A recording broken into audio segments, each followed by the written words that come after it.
Gio, thanks so much for talking to us. 2 days out from a Copa America game. I know that, of course, with your family, this is a big tournament for you too. How do you guys find yourselves before this game against Bolivia? I know it's been a long training camp. You know, Weston said that. Some of you are tired of each other already, but how do you find yourself mentally, physically before this Bolivia game? Yeah, when you just train and train and train, sometimes it gets a bit much and a bit repetitive, and we're all, just waiting for the games to come, and we're so excited. Only 2 days left, and yeah, we're ready to go. We're kind of done with the training at this point, and just want to kind of put it together on the field, and show everyone what we can do. Up against Bolivia now, how do you take that approach they're going in? Because the USA has had Bolivia's number in recent times in terms of internationals. Do you kind of approach it like the game against Brazil, probably, like with a lot of aggression, intensity until the very last minute? Yeah, I think intensity and aggression, like you said, is the starting point, and then the tactics and the game plan kind of come after that. But if you don't have the intensity and the bravery to play against any team, and a lot of energy going into any game, it's going to be tough to win any game. So we have to have that first, and then we have a lot of quality around the field, and trusting the game plan that we're constructing at the moment, and then hopefully put it all together. But we have to perform individually and collectively, which is going to be really important in international tournaments. So we just more than anything have to be ready to compete and perform.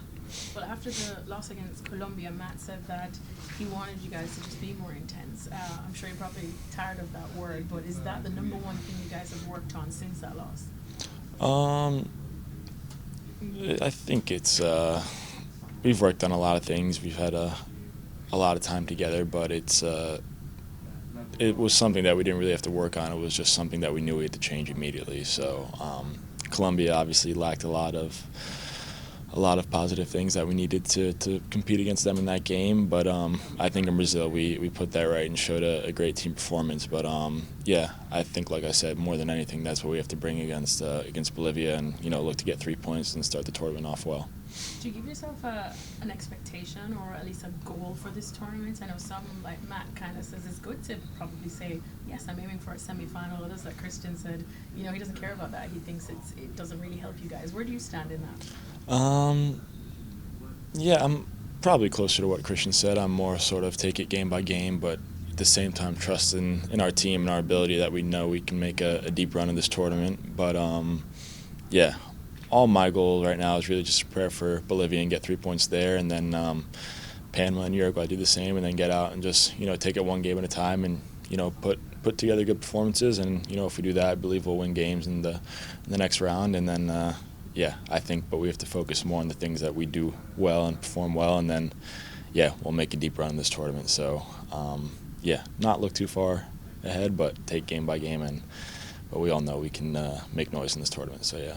Do you feel like you find this current USA squad in probably one of its better times? There's such a healthy competition for places, your position as well, and some others too. And how do you manage all that? I think this is probably the strongest squad we've ever had together. One of them, I think, the last camp also. Players playing in the best leagues in the world in Europe. I think that's really important for players' development. But the training with so much quality in the starting team and on the bench team, it's so competitive, so it just pushes us to get better every day, which is really nice. And I think players just know they have to perform, because the next guy's up, and if you give someone else a chance, it's very likely that they'll perform and maybe could take your spot. So I think it just pushes us all individually to get better, and of course that makes us collectively better.